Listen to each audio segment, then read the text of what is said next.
the Stoic Toolkit, 3 rules for an unbreakable mind. Let's be honest, if our modern lives were a stage play, the script would be called Existential Dread starring your to-do list. It feels less like a smooth highway and more like a weather report written by a very dramatic, somewhat spiteful toddler. It's constant.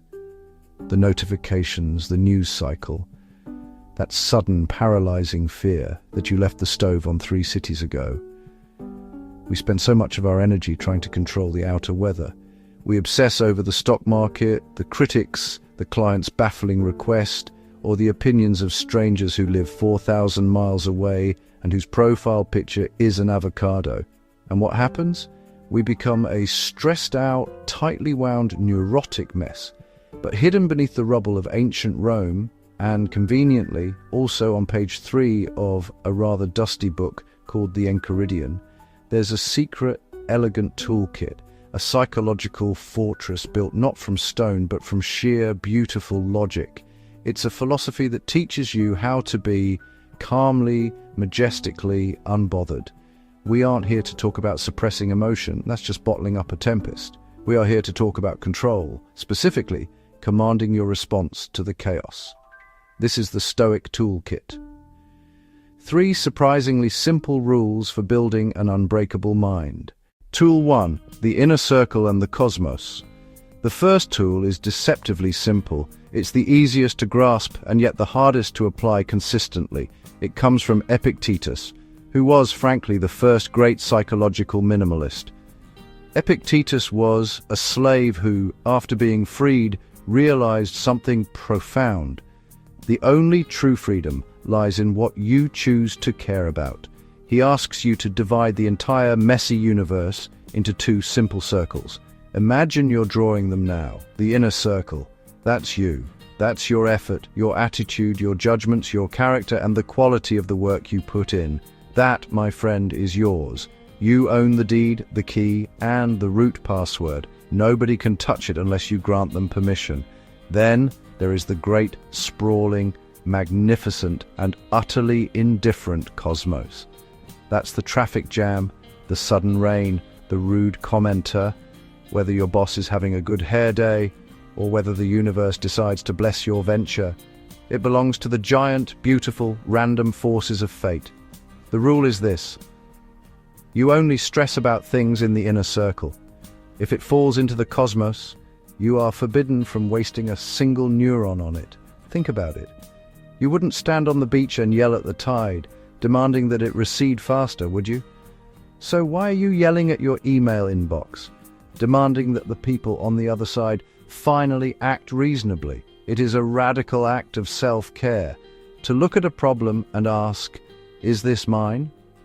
If the answer is no, you give it the polite, silent nod of acceptance and get back to working on your inner circle. Tool 2, pre-gaming the apocalypse. Now, this tool is the favorite of every natural-born warrior. In Stoic circles, it's called premeditatio malorum, which is Latin for rehearsal of evils. It sounds terribly pessimistic, and that is precisely why it works. Your anxiety is already generating awful scenarios at 3 in the morning. We're just going to make it productive, like a highly morbid personal assistant. The practice is simple. You sit down, quite calmly, perhaps with a cup of tea, and you think, what is the absolute worst, most ridiculous, yet possible thing that could happen tomorrow? Visualize it.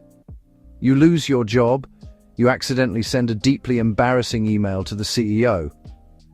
That flock of particularly angry pigeons from earlier finally finds you and demands tribute. Be thorough. Play the scene out. When you visualize the worst outcome, 2 things happen.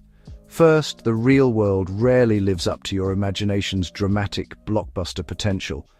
Most of our worst fears are, thankfully, just B-movies. Second, and most importantly, you realize, I could survive that. You strip the future of its power to surprise and shatter you. It's like giving your monsters a name tag and realizing they're mostly just nervous and they don't even know how to file their taxes. By consciously confronting the dark possibility, you drain the fear out of the present moment. You turn anxiety from a paralyzing threat into a manageable contingency plan. Tool 3. The urgency of the unfinished story. The final tool is the one that gets a bad rap. It's memento mori, Latin for remember you must die. It sounds morbid, but for the Stoic, this isn't a reminder of death, it's the ultimate productivity hack. It's the highest stakes filter you possess, designed to cut through all the petty distractions. Think of it this way: we waste time because we unconsciously believe we have an infinite supply.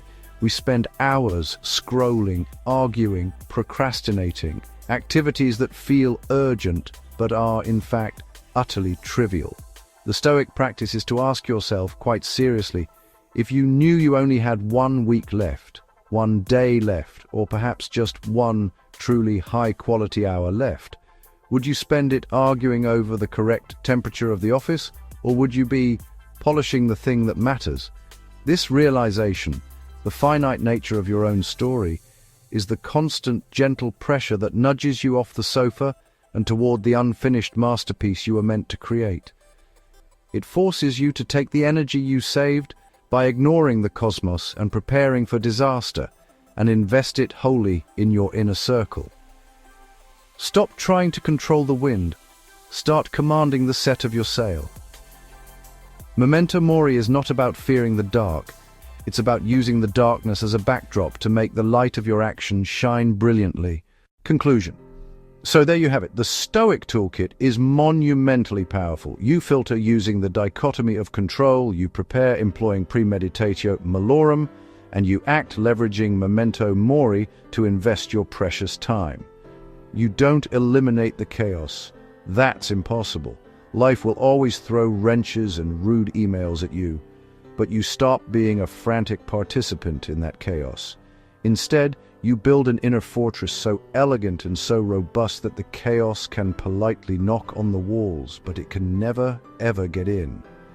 This channel is dedicated to the belief that the mind is the only battlefield that truly matters. Stop trying to control the wind. Start commanding the set of your sail.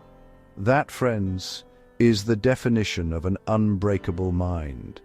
If you found a piece of quiet wisdom in this storm, please consider subscribing and let me know in the comments which part of your life belongs in the inner circle and which are you finally ready to hand over to the indifferent cosmos.